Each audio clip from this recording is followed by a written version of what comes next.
Imagine this. You're a Roman senator of high esteem, one of the most respected men in the empire. Your lineage stretches back for generations.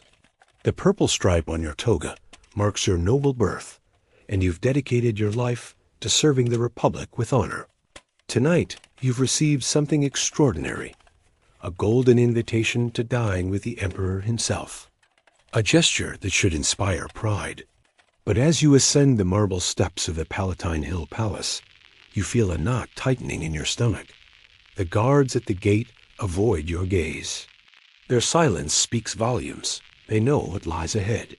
The scent of costly incense floats in the air, but it cannot hide something deeper, something colder, fear. It hangs heavy, pressing against your chest like a weight.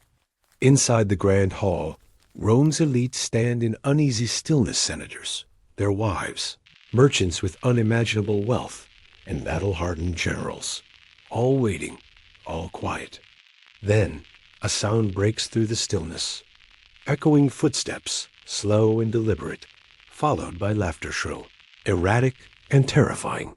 Emperor Caligula has arrived. He wears silk that glows like molten gold. His eyes blaze with a strange, fevered light. He scans the room like a lion surveying its cage, then claps his hands together with theatrical glee. "My dear friends," he proclaims, his voice bouncing off the marble walls. "Tonight, we shall discover who among you truly loves your emperor. Tonight, we'll see how far you're willing to go to prove your loyalty. What follows will unravel every standard of Roman honor. The palace, once a place of power and tradition, becomes the stage for a ruler's darkest indulgences. This is the story of how one man's madness infected a nation, of how unchecked power decayed into cruelty, and fear silenced the pillars of an empire. Before we descend into these forgotten chapters of survival, betrayal, and despair, if you redrawn to the hidden corners of history, tap that like button and consider subscribing for more journeys like this. And let me know in the comments, where in the world are you listening from? I find it remarkable that across time and oceans, we can explore these ancient truths together, united by our shared wonder at the past. To understand how the most powerful man in the world could turn his imperial palace into a theater of sexual cruelty and psychological torment, we must first trace the path that led Caligula to the throne. He was born in 12 CE, named Gaius Julius Caesar Augustus Germanicus, but history remembers him by the nickname Caligula, meaning little boots. The name came from the tiny military uniform he wore as a child while accompanying his father, Germanicus, on campaign. The sight of the young boy in miniature armor delighted the soldiers, and the nickname stuck. But the life of a child, born into Rome's imperial family, was anything but idyllic. By the time he was 7, Caligula had lost his father under mysterious circumstances. Rumors swirled that Emperor Tiberius himself had ordered the poisoning. Soon after, his mother, Agrippina the Elder, and his 2 older brothers were swept up in purges driven by political paranoia. They vanished exiled, imprisoned, and ultimately executed. This was Caligula's childhood, a world where silence could be deadly, where trust could kill you. Imagine growing up knowing that any knock on the door might be your final breath. In this atmosphere of fear, young Gaius learned to hide his thoughts, smile when terrified, and present himself as harmless. It was a survival strategy. He mastered it well. The trauma of those early years never left him. Instead, it festered.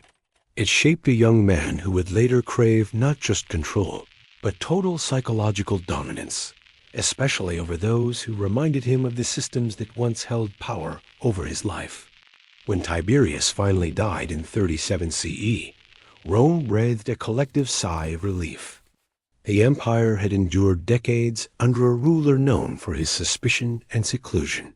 So when Caligula, only 24 years old, stepped into power, he was met with genuine celebration. He was the son of the beloved Germanicus, the darling of the legions, the child who once marched in little boots beside his father. To the people, He symbolized hope. For the first 7 months, Caligula appeared to fulfill that promise. He recalled exiles, granted generous bonuses to the Praetorian Guard, and hosted grand public games that won over the masses. He seemed generous, charismatic, and willing to heal the wounds of the past. But something soon changed. Later that same year, Caligula was struck by a sudden, severe illness, described in ancient sources as a brain fever so intense that the empire itself came to a near halt. What exactly happened remains uncertain. But when he recovered, the man who emerged was no longer the same. It was as if the final thread of restraint had snapped. The illness, whether physical or mental, marked a turning point. And from that moment forward, the palace ceased to be a place of rule.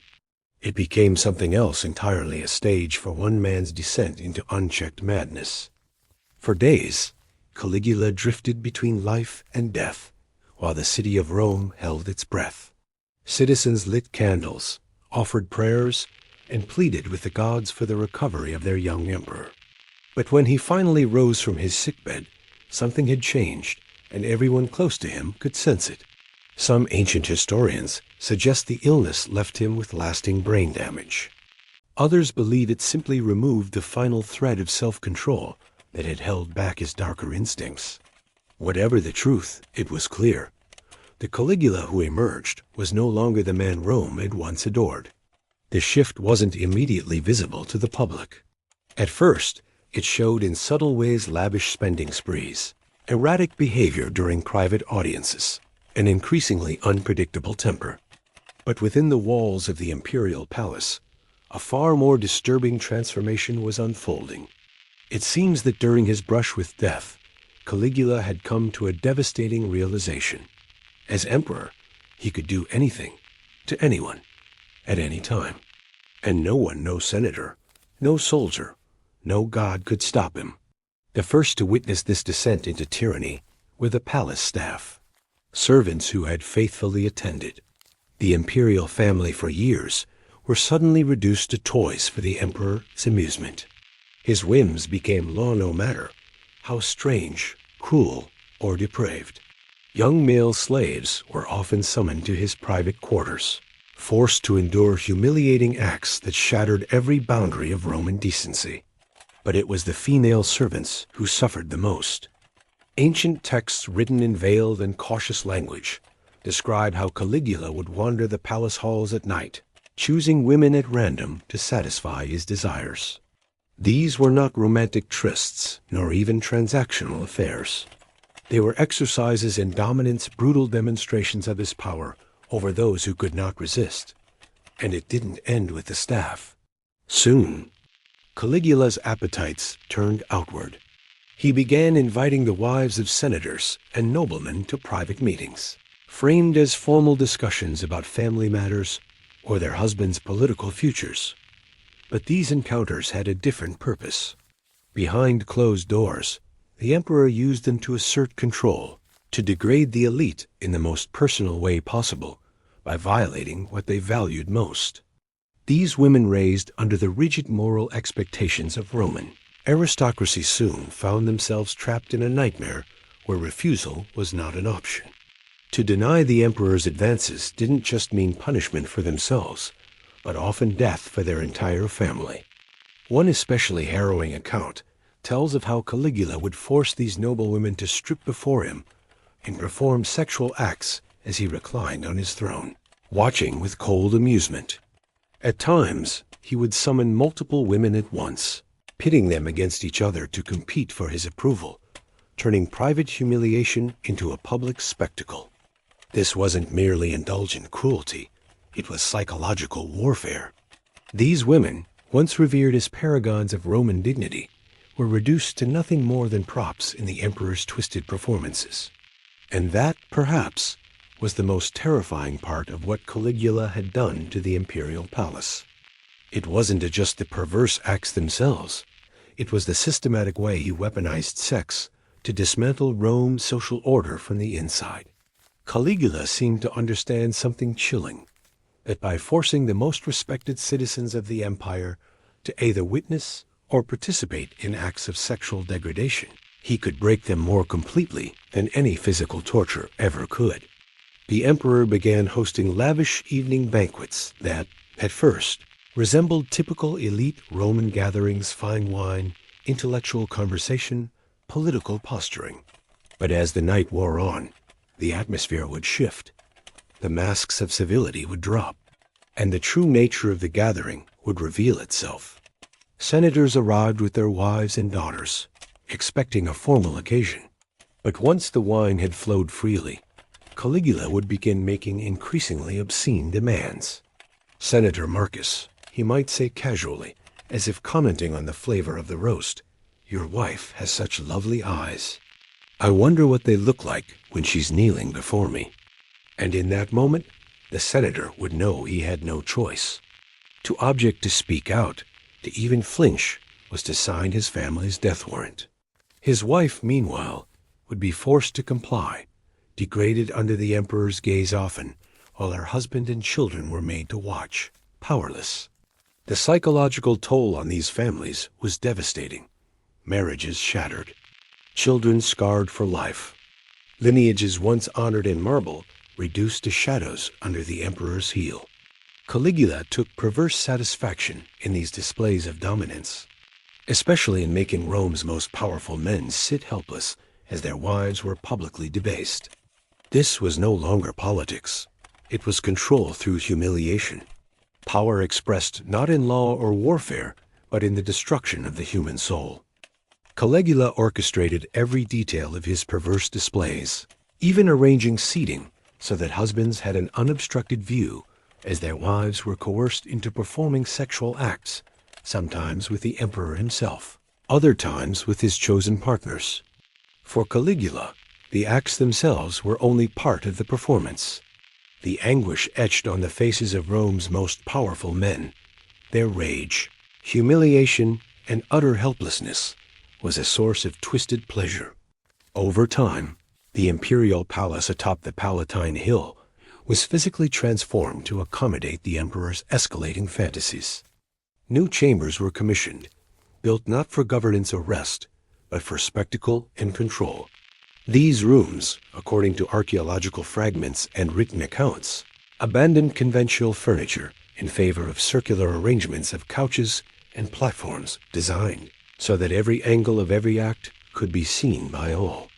One chamber in particular, described in ancient sources, resembled a miniature amphitheater.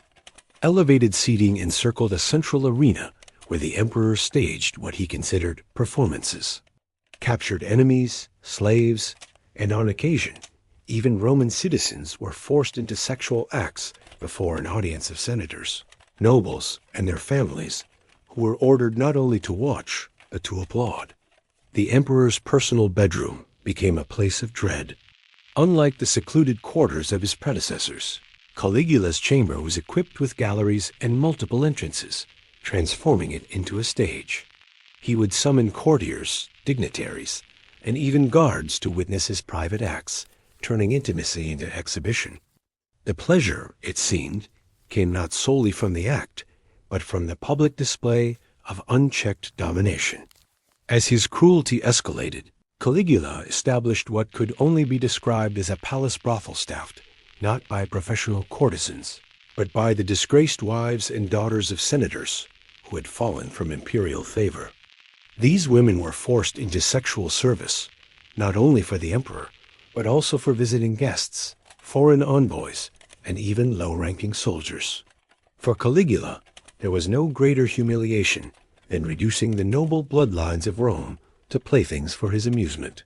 The emperor would sometimes personally direct these encounters, issuing instructions as if choreographing a dramatic performance. With an actor's flair and a tyrant's detachment, he gave commentary, set scenes, and ensured the degradation unfolded exactly to his liking. Perhaps most disturbing of all was how Caligula began to intertwine sexual degradation with Rome's sacred rituals. Ceremonies once performed with solemn dignity festivals to honor the gods, rites of civic virtue, religious observances steeped in centuries of tradition, were twisted into grotesque parodies, Sacred space became a stage. Worship became humiliation. Under Caligula, even the divine was not spared desecration. Even during formal sessions of the Roman Senate, Caligula blurred the line between governance and grotesque spectacle. On more than one occasion, he reportedly demanded that senators' wives perform sexual acts in adjoining chambers, while their husbands carried on with official state matters. The sacred institution of political rule became inseparable from public degradation, as Rome's highest laws were debated within earshot of their family's humiliation. Religious life fared no better. Declaring himself a living god, Caligula demanded that religious rites include sexual tributes in his name. Priestesses bound by vows of chastity were forced to participate in public acts of intercourse during temple ceremonies. While once sacred festivals devolved into extravagant orgies, participation was mandatory, especially for the nobility. Attendance in this context often meant exposure, violation, and utter disgrace. Among the emperor's most appalling displays were his so-called marriage ceremonies. He married and discarded wives with dizzying speed, sometimes wedding and divorcing a woman within days. These events, far from romantic or sacred, were little more than orchestrated humiliations. One notorious account describes a wedding in which Caligula forced the bride's father to watch as the marriage was consummated in front of the assembled guests, transforming the occasion into a perverse demonstration of imperial dominance. But Caligula's desires weren't driven solely by lust. They were a form of economic warfare. The emperor turned his sexual appetite into a tool for manipulating Rome's elite. He would identify the most attractive wives and daughters among the city's and wealthy families and issue thinly veiled demands for their presence. Their continued prosperity, and often their very survival, depended on compliance. What had once been a matter of honor and dignity became a grotesque exchange, political favor for sexual access. Invitations from the palace were understood for what they truly were: summons. They could not be refused. Families, terrified of losing their estates, reputations, or lives, offered their women with downcast eyes and clenched jaws, knowing what awaited behind the palace doors. Eventually, this twisted system became formalized. Caligula introduced a tax system in which aristocratic families were obligated to provide their women for scheduled service within the palace. The duration and frequency of these duties were scaled according to the family's wealth. There was no pretense of legality or dignity. It was sexual servitude imposed by decree, a system of exploitation that reached deep into the heart of Rome's privileged classes. This was not prostitution in the conventional sense. It was institutionalized degradation, enforced by power and preserved by fear. Through it, Caligula did what few emperors dared. He made the empire's proudest citizens complicit in their own debasement. Women who resisted or attempted to flee from Caligula's control were met with brutal consequences, punishments so horrific that they seemed designed not merely to discipline, but to annihilate the spirit. Some were dragged into the public arena, forced to perform sexual acts before roaring crowds as part of gladiatorial games. Others were stripped of their noble status entirely and sold into state-sanctioned prostitution, made to serve not patricians or senators, but common soldiers and even slaves. Their humiliation was meant to be total. The message was unmistakable. No woman, no matter how high-born, was beyond the emperor's reach. The psychological toll was catastrophic and enduring. Many of these women had been raised within the rigid moral frameworks of Roman aristocracy taught. From childhood that chastity and honor were inseparable, that their worth as daughters, wives, and mothers was bound to their virtue and devotion to the state. To be reduced overnight to playthings in the emperor's grotesque court shattered not only their bodies, but their very understanding of identity and self. Acts of degradation weren't simply physical. They were designed to assault their core beliefs. Many were compelled to perform rituals or sexual behaviors that directly contradicted their faith, upbringing, and conscience, leading to deep psychological fractures. Some women, faced with no escape, turned to suicide. But even death was not safe from the emperor's reach. Caligula had anticipated such defiance. Families of those who took their own lives were punished with merciless efficiency. Entire households were executed or ruined, financially legacies extinguished, lineages erased. The empire's daughters found themselves caught in an impossible dilemma: preserve their personal honor or preserve their family's survival. Neither choice spared them from devastation. Caligula appeared to reserve a special malice for those who resisted him at first. He seemed to take satisfaction in watching proud women break slowly, systematically, under the weight of his will. Those who initially defied his advances were subjected to escalating degradations until, at last, they capitulated.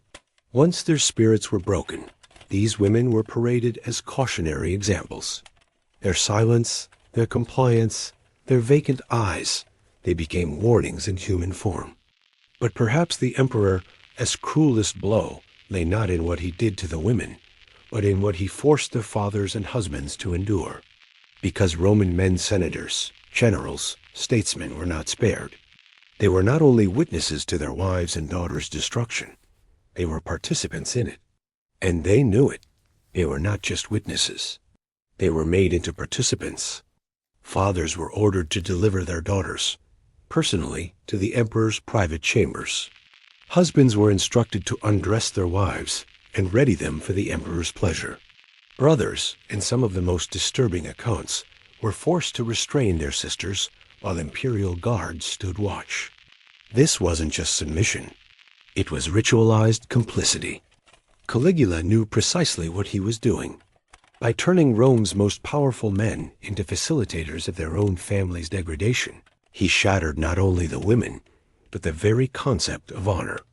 A senator who once spoke with pride in the Senate now sat in silence, haunted by the image of tying his wife's wrists with his own trembling hands. He might wear his toga and recite his speeches, but the shame clung to him like a second skin. He could never command respect again. He had become the tool of his family's destruction. Some men tried to resist. They stopped attending palace events. They kept their daughters hidden.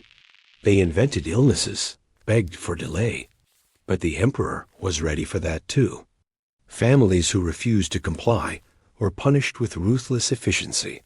Executions were public, swift, and theatrical, designed to send a message: comply or watch them die. And the horror did not end with the adults. Though ancient chroniclers wrote in veiled language, afraid, perhaps, or limited by decorum, their accounts suggest a still deeper depravity. Caligula's obsessions extended to children. Boys and girls from Rome's most aristocratic lineages were invited, sometimes paraded, into palace banquets under the guise of ceremonial duties. There, they were forced to watch acts no child should witness. Some were made to participate. The emperor's aim was not just sexual gratification.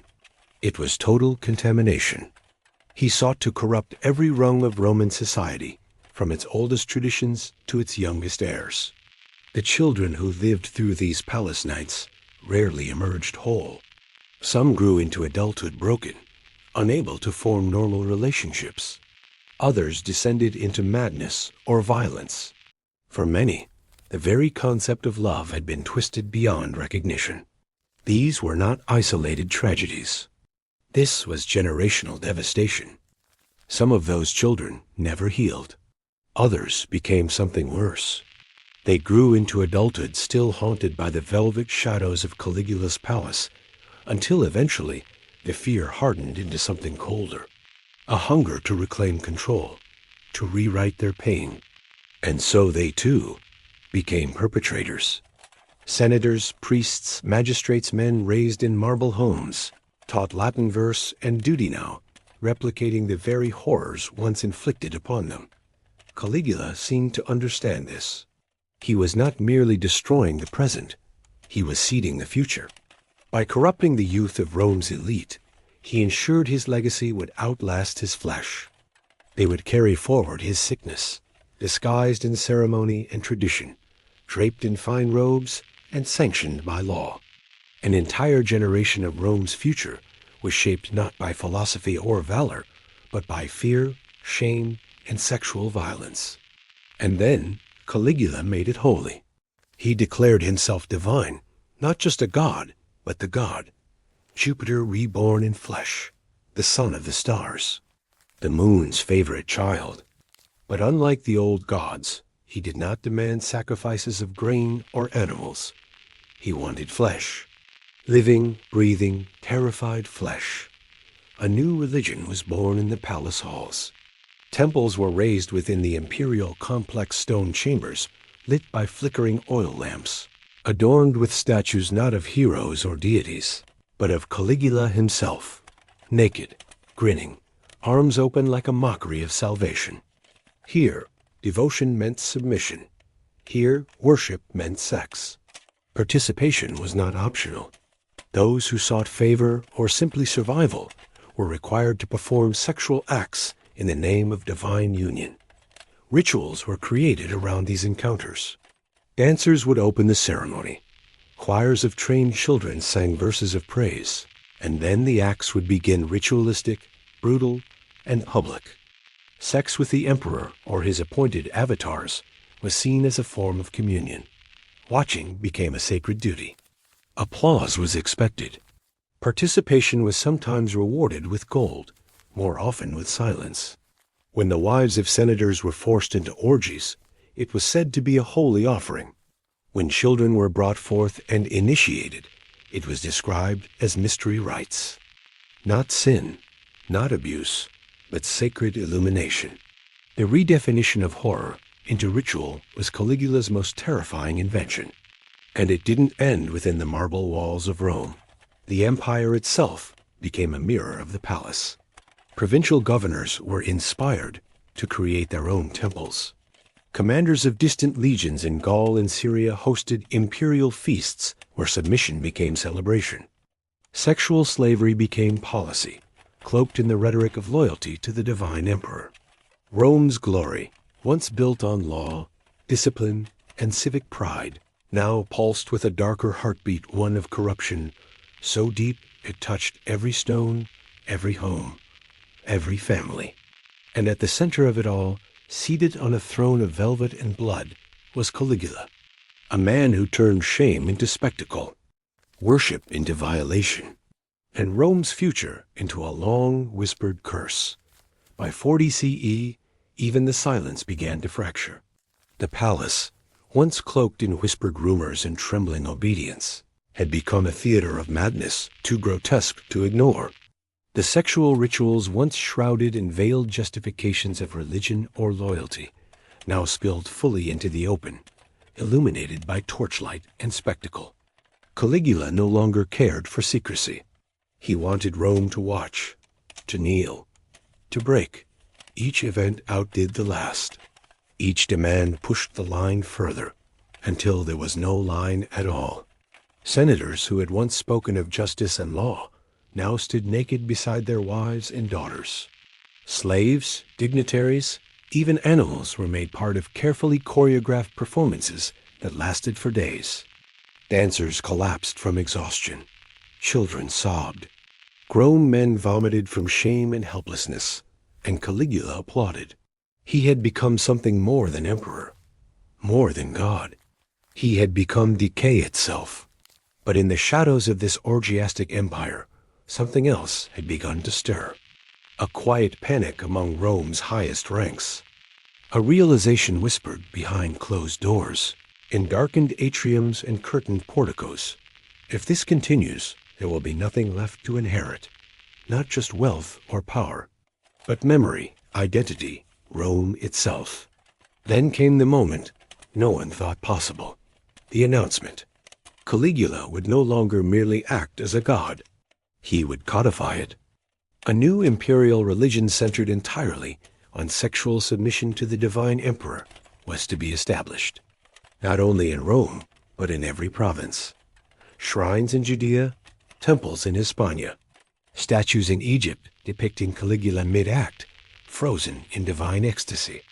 Every citizen would be required to participate in rites of sexual loyalty. Children born of these rituals would be raised in special schools to carry forth the emperor's secret lineage. Even the Senate, once the heart of Roman governance, would be absorbed. Meetings would now begin with group prostration and end with sexual offerings to the divine house of Gaius Caesar. This was not satire, not madness, not excess. This was doctrine. And for a moment, the entire empire seemed to hold its breath. The gods of old were silent. The streets of Rome trembled. And somewhere, far beneath the Palatine Hill, where the bones of emperors rested in dust, a final reckoning was quietly being planned. Caligula's intention to require all Roman citizens to participate in sexual rituals framed as acts of loyalty was the final spark that pushed his enemies to act. The threat of formalizing and expanding his reign of sexual tyranny across the entire empire left no room for silence. On January 24, 41 CE, in the shadowy corridors beneath his own palace, Caligula was assassinated by members of the Praetorian Guard. But even in death, the damage he inflicted lingered. The motives behind the conspiracy were not purely political. For some of the assassins, the wounds were personal. Several had been forced to witness the sexual violation of their own wives or daughters by the emperor. With Caligula gone, the new emperor, Claudius, inherited the staggering task of confronting the aftermath of this unprecedented era of sexual cruelty. The evidence left behind was chilling. Chambers outfitted for torture, detailed logs of coerced encounters used to blackmail Rome's elite, and obscene artwork portraying real victims. All of it spoke to the scale of abuse. Much of this material was quickly and quietly destroyed. It wasn't done to protect Caligula's name, but to spare the survivors and their families further shame. Rooms where unspeakable acts had taken place were sealed off or renovated entirely, an architectural erasure of memory. The cover-up extended into the official record. Ancient historians, though they documented many of the atrocities, often relied on euphemisms and coded language to veil the full extent of the horrors. For many families, this discretion was welcome. In a society that prized honor and reputation above all, open acknowledgement of abuse could mean social ruin. Survivors were silenced, not just by trauma, but by a culture that would rather forget. Women who endured the emperor's violations were often blamed or shunned, no matter the circumstances. Men who had stood by helplessly, sometimes forced to assist, found themselves trapped between guilt and silence. And the children, perhaps most scarred of all, carried what they had seen or suffered deep within them, often for the rest of their lives. The silence that followed Caligula's death ensured that the true scale of his sexual crimes may never be fully understood. Families shattered by abuse had every reason to conceal what had happened. Cultural norms of the time discouraged open discussion of sexual matters, especially those involving the elite, which limited how much could be recorded, even by historians. This enforced silence meant that many victims received neither justice nor acknowledgement. The new imperial regime prioritized restoring order and political stability over confronting the horrors of the previous administration. As a result, survivors were left to carry their trauma alone, without recognition or support. Yet the damage done inside Caligula's palace did not die with him. The psychological wounds inflicted upon Rome's ruling class echoed across generations. Children who had been exposed to or directly subjected to abuse grew up with deeply distorted views of intimacy, consent, and human connection. Some replicated the abuse themselves, unable to separate power from exploitation. Others remained victims into adulthood, their early trauma making them more susceptible to future harm. Many aristocratic families never truly recovered. Marriages collapsed under the weight of forced sexual humiliation, while children raised in an atmosphere of fear and degradation found it nearly impossible to form healthy attachments later in life. The social foundation of Rome's upper class was quietly, but profoundly, fractured. Perhaps the most lasting legacy of Caligula's sexual tyranny was the precedent it set. Though future emperors rarely matched his excesses, they learned from his example that sexual coercion could serve as a political weapon, an effective means to dominate, punish, and silence. Caligula's reign had transformed abuse into ritual, and ritual into power. Today, visitors stroll through the remains of Palatine Hill, admiring the remnants of Rome's imperial splendor, often unaware of the atrocities once committed behind these majestic facades. The same marble floors that now host walking tours and academic lectures once echoed with the cries of those forced into unspeakable suffering. Yet for those who know where to look, the evidence lingers. Beneath the foundations lie the silent witnesses of horror, chambers purpose-built for abuse, drainage systems that quietly disposed of the physical aftermath, and shadowy corridors where victims waited in dread for their summons to the emperor's presence. The spirits of Caligula's victims still haunt these stones. The senator's wife, who chose death over another night under his gaze. The young boy who watched helplessly as his mother was brutalized. The noble woman stripped of dignity and forced to work in the palace brothel. These lives were deliberately omitted from the official records, but their pain remains etched into the architecture itself. Though Caligula's reign of sexual terror lasted less than 4 years, its impact scarred Roman society for generations, and its echoes can still be felt today. His crimes are a stark reminder that sexual violence has long been wielded as a weapon of dominance. Even the most refined civilizations can become theaters of cruelty when power is unchecked and accountability disappears. The imperial palace may lie in ruins, but its message endures. What happened within those walls was not an anomaly of ancient barbarism. It was a consequence of absolute authority, unbound by moral restraint. The lesson is timeless. Where unchecked power exists, so too does the potential for exploitation. The only difference between ancient and modern abuse is the method and the records we keep. The underlying dynamics of power, domination, and sexual exploitation have remained hauntingly unchanged across the centuries. In the end, the emperor who transformed his palace into a theater of abuse left behind more than shattered lives and a destabilized empire. He established a blueprint for sexualized tyranny, one that would echo through history and, at times, be mimicked by future despots. His true legacy isn't preserved in stone or cast in bronze. It endures in the invisible wounds carried by generations of victims, a grim testament to the fact that the most devastating crimes are not those that merely break the body, but those that erode the human soul.